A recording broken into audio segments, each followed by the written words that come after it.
All right, guys. Hey, welcome back.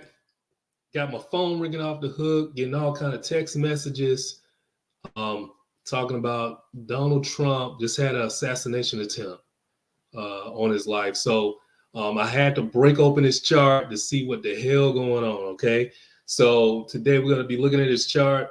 I, I told you guys we're going to start looking at the entire presidential election and stuff like that from an astrological perspective around by August, but I guess this is forced by hand. All right, so look, we're gonna take a look at his chart. We're gonna look at Joe Biden's chart anyway. We might as well just start on Donald Trump anyway. Okay, so we're gonna look at this assassination attempt from a astrological perspective. We're gonna look at all the planetary alignments that made it possible. Okay, so first things first.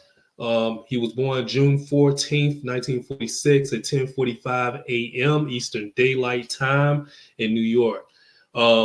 So taking a look at his chart, guys, let's take a look at his sun. Okay, is elevated in the 10th house. His north node is elevated in the 10th house. Uranus also elevated in the 10th house, high up. So he will do good as a public speaker, okay, because it's all in Gemini. That's speaking and talking, right? Talks a whole lot. All right, so that's good. All that's creating a nice trine with Jupiter. Man, look at Uranus in Gemini and look at Jupiter in Libra. I mean, it's exact. It's absolute. See that? That's a nice trine, okay? So that gives him the ability to make money as he speaks. Also, the whole real estate thing. He has the Saturn in Cancer, Mercury in Cancer, and also Venus in Cancer. So that gives him a nice real estate compilation and stuff like that. And also that's trine in Vesta in the 8th house. So really nice. Also trine in the 4th house cusp. All real nice. Also the 12th, the 11th house. That's the house of politics, guys. Okay, so it's in Cancer, which rules the homeland. So just keep that in mind. So let's get to this assassination attempt, guys. We're going to look at the transits, and basically the transits are the planetary alignments that's occurring during that particular time. Okay, so word on the street is this happened around 6 o'clock. Well, I'm putting it at 6 o'clock. So when I heard about it, it was like around 7:45. So, but we're going to put the transits around 6 p.m. and we're going to take a look at all the planetary alignments that happened during that particular time. Okay, we're also going to look at the progressed moon. Okay, so this is a teachable moment, guys. This is how you really learn astrology again. Okay, you have to look at events like this and also live it. You have to live it. Okay, it takes more than just you remembering something in a book. All right, don't work that way. All right, guys, so take a look. What's in the 10th house right now? What's transiting in his 10th house? Uranus and Mars, okay? Assassination attempts are ruled by Uranus and Mars, okay? So just keep that in mind. Uranus is in Taurus at 26 degrees. Uranus is in his fall in Taurus. Mars is in Taurus. Mars is in his detriment in Taurus. Both of these planets are squaring his ascendant at 28 degrees of Leo. Look at that. You got Uranus by itself. I mean, well, literally just looking at it by itself, it's squaring his Mars in the 12th. Okay, so he has a lot of malefic activity going on. Now, speaking of malefic activity and malefic things going on, Uranus is at 26 degrees of Taurus, all right, which is a very malefic degree. Why? Because we have the fixed star Algol located at 26 degrees of Taurus. Okay, so that's an extremely malefic fixed star. All right, it basically just kind of tells you that the outcome is going to be bad. Okay, so and it was a bad outcome, wasn't it? He got hurt. I mean, literally, the guy was bleeding and stuff. So we got that going on. So you got that fixed star that squared Mars. Of course, guys, Mars rules what? Mars rules violence, okay? It rules guns, knives, any type of violent activity. Mars falls under that rulership of, okay? All right? And also, assassinations in general are ruled by Neptune and the 12th house. What's in the 12th house right now? that's transiting. We got Mercury at 17 degrees of Leo. As you guys know, Mercury's in its fall in Leo. Okay.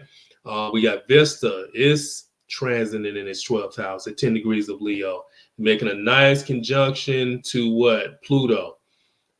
So we got that going on. Venus is also transiting in Leo in its 12th house. So, okay. So, just keep this in mind also, guys, that the 12th house, that's his hidden enemies, okay? So hidden enemies, we got open enemies ruled by the 7th house, and we got those enemies that we don't see located in the 12th house, okay? So those are the hidden enemies that he has, all right? So keep that in mind, guys. We got that going on. So what saved his ass was Jupiter. I mean, look, Jupiter is elevated up there, right? We got that in the 10th house. So that's elevated. Okay. And the reason that saved his ass because what? Any planets found in the what? 1st, 4th, 7th, and 10th house are considered strong. Or like I said, as the ancients say, accidentally dignified. So Jupiter is accidentally dignified up in the 10th house. Okay, that saved him right there. Jupiter rules luck.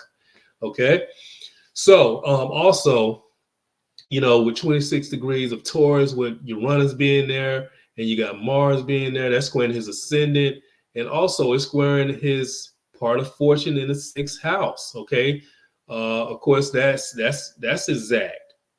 I mean, Uranus and Mars and his natal Mars is absolute. Okay. Look at Uranus at 26 degrees of Taurus. His Mars is at 26 degrees of Leo. And his part of fortune is at 26 degrees of Aquarius. So that's a T square, guys. All right, right there. So that created a T square with Uranus. All right, both of those particular points.